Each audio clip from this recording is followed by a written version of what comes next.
Have you ever felt like you're slowly disappearing? Not physically, but something deeper. Something essential about who you are has been fading away so gradually that you didn't notice until one day you looked in the mirror and thought, who is this person? Maybe you've been feeling exhausted for no reason you can name, tired in a way that sleep can't fix, hollow in a way that food can't fill. What if I told you this isn't random? What if this slow erosion of your spirit isn't some mysterious life phase, but the result of specific psychological attacks that have been systematically destroying your sense of self? Attacks so subtle, so disguised, that you've been participating in your own psychological murder without even knowing it. Carl Jung spent his life studying the human psyche, and what he discovered will terrify you. He identified 7 behaviours that don't just hurt your feelings or strain your relationships. They attack the very foundation of who you are. They target what Jung called the self, the core of your identity that makes you uniquely you. These aren't dramatic, obvious assaults. They're quiet destroyers. Psychological termites that eat away at your soul from the inside until you wake up one day and realize you don't know who you are anymore. You don't know what you want, what you believe, or what you stand for. You've become a ghost of yourself, going through the motions of living while feeling completely empty inside. But here's what makes these behaviors so dangerous. They come disguised as normal relationship dynamics. They present themselves as care, concern, humor, even love. They slip into your life so quietly that by the time you realize what's happening, they've already begun their destructive work.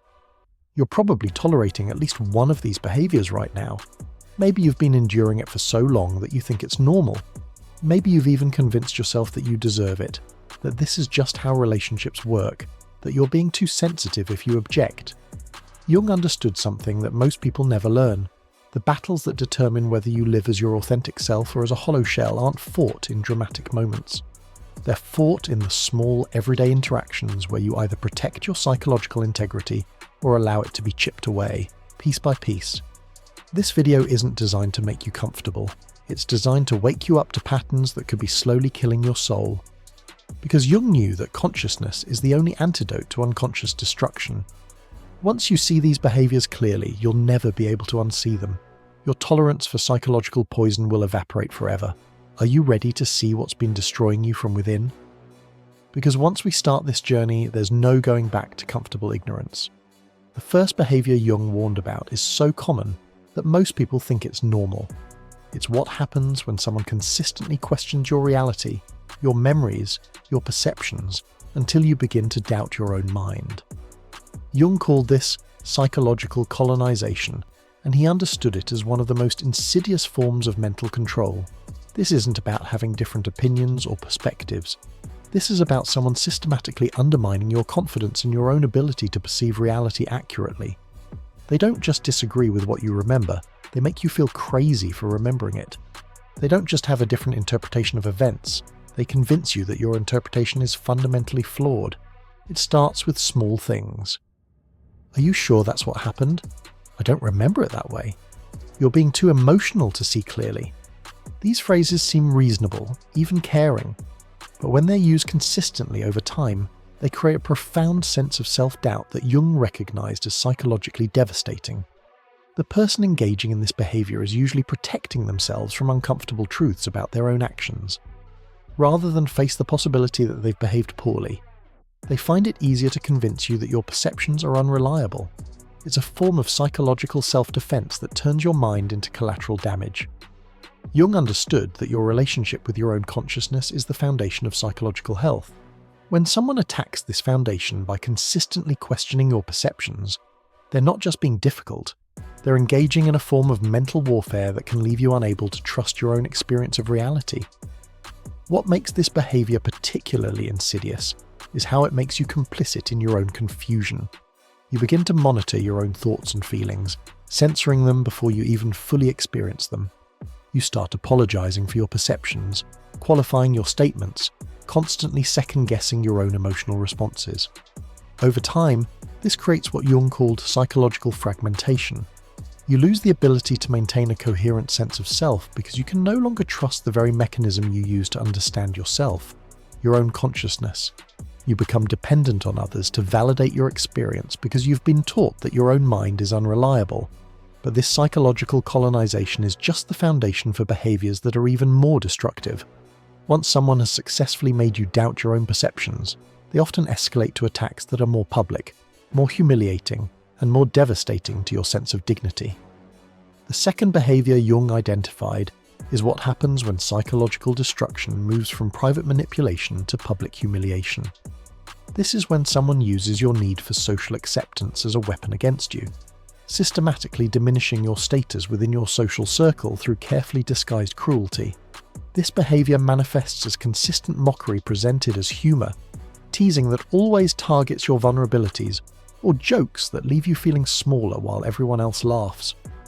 The person engaging in this behavior has learned to weaponize social dynamics, using group laughter as validation for their cruelty. Jung understood that humans are fundamentally social creatures. We have a deep need to belong, to be accepted, to maintain our standing within our community. When someone exploits this need by making your social acceptance contingent on your willingness to be their target, they're attacking one of your most basic psychological vulnerabilities. The trap is perfectly designed to ensure you can't win. If you object to their behavior, you're labeled as someone who can't take a joke or is too sensitive. If you laugh along, you're participating in your own humiliation and teaching others that this treatment is acceptable. Either way, you lose a piece of your dignity. What makes this behavior particularly cruel is how it's often disguised as affection or playfulness. "I only tease people I like," they say. "You know, I don't mean anything by it." But Jung recognized that intent doesn't matter when the result is the systematic erosion of your self-respect and social standing. The person who engages in public humiliation is usually dealing with their own deep feelings of inadequacy. By consistently positioning you as the target of group laughter, they elevate their own social status while diminishing yours. It's a form of psychological vampirism that feeds their ego by draining your confidence. Jung warned that tolerating this behavior doesn't just damage your relationship with the aggressor, it changes how others perceive and treat you. You become known as someone who can be mocked without consequences, which attracts more of the same treatment from others. You become a magnet for psychological predators. But public humiliation, damaging as it is still not the most dangerous behavior on Jung's list. The third behavior represents such a fundamental assault on your psychological integrity that Jung considered it a form of spiritual murder. The third behavior Jung warned about is perhaps the most psychologically devastating, because it doesn't just attack your social standing or your perceptions, it targets your emotional life directly. Jung called this emotional assassination, and he understood it as the systematic murder of your authentic feeling responses. This behavior manifests when someone consistently dismisses, minimizes, or ridicules your emotions, not just disagreeing with your feelings, but attacking your right to have them at all. You're overreacting. It's not that serious. You're too sensitive. You always make everything about yourself. These phrases don't engage with the content of your emotional experience. They attack the legitimacy of having emotions at all. Jung understood that emotions aren't just feelings, they're crucial information about your inner state and your relationship with the world around you. They tell you what matters to you, what threatens you, what brings you joy. When someone consistently invalidates your emotions, they're not just being insensitive, they're cutting off your access to vital information about your own psychological needs. The emotional assassin has usually suppressed their own feeling life so completely that they can't tolerate authentic emotion in others. Your emotional aliveness threatens their defensive structure, so they attack it systematically until you learn to suppress your feelings just as they have. Over time, emotional invalidation teaches you to abandon your own inner world. You learn that your feelings are inconvenient, inappropriate, or wrong. You begin to monitor your emotional responses, censoring them before you even fully experience them. You become emotionally muted, a shadow of your authentic self. Jung saw this as particularly tragic because emotions are what connect you to your deeper wisdom, your intuitive understanding of what's healthy and what's toxic in your environment. When this connection is severed through consistent invalidation, you lose access not just to your feelings, but to the guidance they provide about how to navigate your life safely. The person who invalidates your emotions may genuinely believe they're helping you become more rational or controlled. But Jung understood that emotional suppression doesn't create strength, it creates inner deadness. You don't become more rational, you become disconnected from a crucial part of your humanity. But even emotional assassination isn't the most calculated form of psychological cruelty Jung identified. The fourth behaviour on his list represents such a cold, strategic approach to psychological control that Jung considered it evidence of a fundamentally disturbed relationship with human connection. The fourth behaviour Jung identified is what happens when someone discovers they can control you more effectively through absence than through presence. This is the strategic withdrawal of attention, affection, and acknowledgement as a form of punishment and manipulation. Jung called this psychological starvation, and he understood it as one of the cruelest forms of emotional abuse. This behaviour manifests as this silent treatment, sudden emotional unavailability, or the complete withdrawal of warmth and recognition when you've done something the other person disapproves of. It's not about taking space to process emotions or cool down from conflict. It's about using your fundamental need for connection as a tool of control. The person engaging in psychological starvation has learned that they can manipulate your behaviour more effectively by removing their presence than by arguing with you or explaining what you've done wrong. They simply disappear emotionally, leaving you to figure out how to earn back their attention and approval. Jung recognised this as particularly cruel because it activates our deepest fears of abandonment and rejection.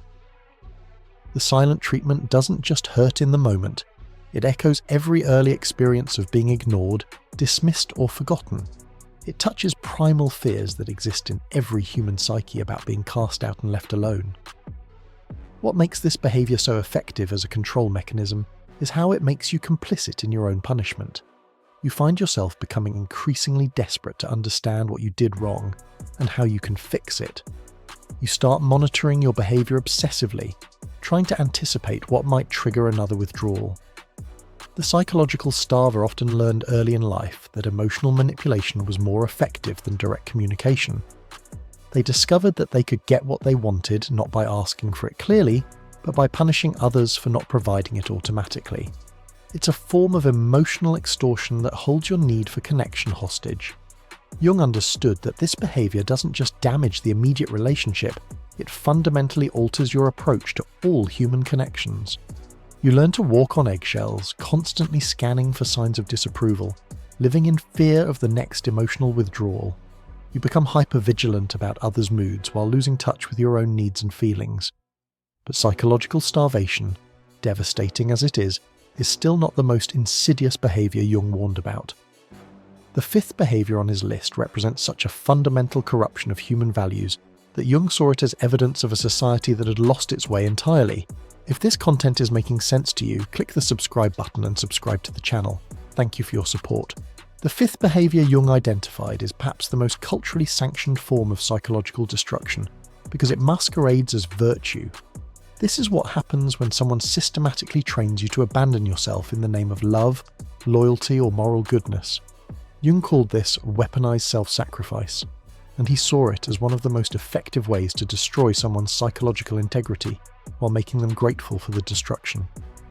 This behaviour manifests when someone consistently makes you feel guilty for having needs, setting boundaries, or prioritizing your own well-being. They don't respect your limits, because they've learned to make maintaining limits so psychologically uncomfortable that you'll abandon them to avoid the guilt and conflict. After everything I've done for you, I can't believe you're being so selfish. If you really cared about me, you would. I thought our relationship meant more to you than this. These phrases are designed to make you feel that having boundaries is a betrayal, that self-care is selfishness, that your own needs are less important than their demands. Jung recognized that healthy boundaries are essential for psychological integrity. They define where you end and others begin, what you're responsible for and what belongs to others, what you will and won't accept in your relationships. When someone systematically attacks your boundaries through guilt manipulation, they're not just asking for help, they're demanding that you sacrifice your psychological wholeness for their convenience. The boundary destroyer has learned that direct requests can be refused, but guilt-laden demands are much harder to resist. They've discovered that they can get what they want not by earning it or deserving it, but by making you feel terrible about withholding it. It's emotional extortion disguised as moral instruction. Over time, this creates what Jung called boundary erosion, where you lose the ability to distinguish between reasonable requests and manipulative demands. You begin to feel guilty for having any needs or limits at all. You start to believe that good people should be infinitely available, endlessly giving, and perpetually self-sacrificing. Jung understood that this weaponized self-sacrifice doesn't just damage your relationships, it fragments your sense of self. When you can no longer maintain healthy limits, you lose the ability to protect your energy, your time, your emotional resources. You become depleted, resentful, and increasingly disconnected from your authentic desires and needs. The person who destroys your boundaries through guilt manipulation may genuinely believe they're teaching you to be a better person. But Jung was clear that any moral system that requires you to abandon your psychological integrity is fundamentally corrupt. True morality supports your wholeness. It doesn't demand your self-destruction. But boundary destruction through guilt is still not the most devastating behavior Jung identified. The sixth behavior on his list represents such a complete denial of your humanity that Jung saw it as evidence of a fundamentally sociopathic relationship to other people. The sixth behavior Jung warned about represents perhaps the most complete assault on human dignity, the systematic treatment of another person as if they were an object to be used rather than a human being to be respected. Jung called this psychological objectification, and he understood it as the complete denial of another person's inherent worth and autonomous personhood. This behavior manifests when someone consistently treats you as if your only value lies in what you can provide for them. Your thoughts, feelings, needs, and desires are irrelevant unless they serve their purposes. You're not seen as a complete person with your own inner life. You're viewed as a collection of functions designed to meet their needs. The objectifier doesn't see you as someone with your own dreams, struggles, and aspirations. They see you as a role to be filled, the emotional caretaker, the problem solver, the confidence booster, the convenient target for their frustrations. When you step outside this role, when you assert your own needs or express your own opinions, they become confused or irritated, as if a tool had suddenly developed consciousness. Jung understood that being consistently objectified creates what he called self-alienation, where you begin to lose touch with your own inner life because it's been dismissed and ignored for so long. You start to see yourself primarily through the lens of your usefulness to others, losing connection with your authentic desires, feelings, and aspirations. The person who objectifies others has usually learned to suppress their own capacity for empathy as a form of psychological self-protection. Perhaps they were objectified themselves and learned to survive by becoming unable to recognize the full humanity of others. Or perhaps they discovered that treating people as objects was more efficient than dealing with the complexity of genuine human relationships. What makes objectification particularly devastating is how it can be disguised as dependence or special appreciation. I don't know what I'd do without you. You're the only one who understands me. I need you so much. These phrases can sound like expressions of love, but when they come from someone who consistently ignores your autonomous personhood, they're actually declarations of ownership. Jung recognized that objectification doesn't just damage your relationship with the objectifier, it damages your relationship with yourself. When you're consistently treated as less than fully human, you begin to internalize this treatment. You start to believe that your worth really does lie primarily in what you can do for others, rather than in your inherent value as a person. The objectified person often develops what Jung called functional identity, where they lose touch with who they are beyond their roles and responsibilities. They become experts at meeting others' needs while remaining strangers to their own desires and aspirations. But even objectification, dehumanizing as it is not the most psychologically destructive behavior Jung warned about. The seventh and final behavior on his list represents such a complete conquest of someone's dignity that Jung saw it as equivalent to psychological murder. The seventh and final behavior Jung warned about is the most devastating because it represents the complete victory of external control over internal integrity. This is what happens when someone has been so systematically broken down that they learn to accept mistreatment as normal, even deserved. Jung called this induced psychological death, and he understood it as the final stage of a process that transforms a living person into a psychological zombie. This behavior manifests when someone has successfully convinced you that poor treatment is all you deserve, that you're lucky to receive even minimal consideration, that expecting respect or kindness is unrealistic given your supposed flaws and failures. It's the final stage of psychological conditioning where you become complicit in your own devaluation. By the time this behavior has taken hold, you no longer resist mistreatment because you've been convinced that resistance is futile, inappropriate, or evidence of your own ingratitude. You've learned that asking for better treatment only leads to worse treatment, so you've stopped asking. You've internalized the message that you should be grateful for whatever scraps of attention or affection you receive. Jung understood that this final behavior doesn't develop overnight. It's the culmination of all the previous behaviors working together over time. Psychological colonization makes you doubt your perceptions. Public humiliation damages your social confidence. Emotional assassination cuts you off from your inner guidance. Psychological starvation activates your fears of abandonment. Weaponized self-sacrifice erodes your boundaries. Objectification reduces you to a collection of functions. When all these behaviors have done their work, the final step is almost inevitable.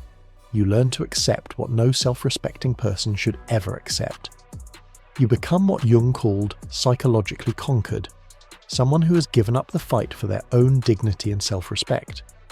The person who conditions others to accept mistreatment has achieved a level of psychological control that Jung considered truly sinister. They've successfully reshaped another person's entire sense of what they deserve, what they can expect, and what they have the right to demand in relationships. Jung saw this as the most tragic outcome of psychological abuse because it represents the complete death of someone's authentic self. The person is still alive, still functioning, but their capacity for self-advocacy, self-protection, and self-respect has been systematically destroyed. They've become a living ghost, going through the motions of existence while their soul has been murdered. But here's what Jung wanted you to understand above all else. The fact that you can recognize these behaviors means they haven't completely conquered you. There's still something alive in you that knows when treatment is unacceptable. Still some part of you that recognizes your own worth and dignity. Now you know them. All 7 behaviors that Jung identified as capable of destroying your soul if left unchecked. You've seen how they work, how they escalate, how they can systematically transform a vibrant person into a hollow shell. The question now is, what will you do with this knowledge? Jung understood that awareness without action is just another form of self-deception. It's not enough to recognize these behaviors intellectually if you continue to tolerate them in your daily life. Real liberation requires the courage to say no, to set boundaries, to walk away from relationships that require you to sacrifice your psychological integrity. But here's what most people don't want to hear. Recognizing these behaviors and deciding to stop tolerating them will cost you something. Some relationships will end. Some people will be angry with you. Some situations will become uncomfortable.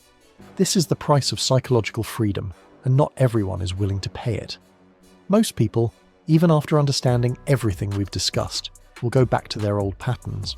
They'll continue tolerating soul-destroying behaviors because it's familiar, because change is scary, because they'd rather deal with known suffering than unknown possibilities.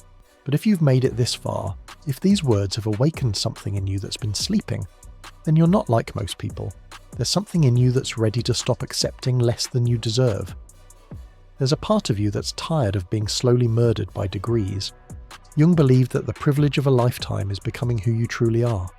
But you can't become yourself while tolerating behaviors that systematically destroy your authentic self. The choice is yours. Will you use this knowledge to finally protect your soul, or will you file it away as interesting information while continuing to live the same patterns that brought you here? The time has come to decide. Will you protect your psychological integrity, or will you continue to sacrifice it for the comfort of familiar dysfunction? If you're ready to stop tolerating soul-destroying behaviors, write in the comments, "I choose my soul." Let me know that you're committed to protecting your authentic self no matter what it costs. And remember, this is just the beginning. In the next video, we'll explore exactly how to rebuild your psychological strength after years of tolerating these destructive patterns. Because recognition is just the first step. The real work is developing the inner fortitude to never allow these behaviors to take root in your life again. Your soul is waiting for you to protect it. Don't keep it waiting any longer. See you there.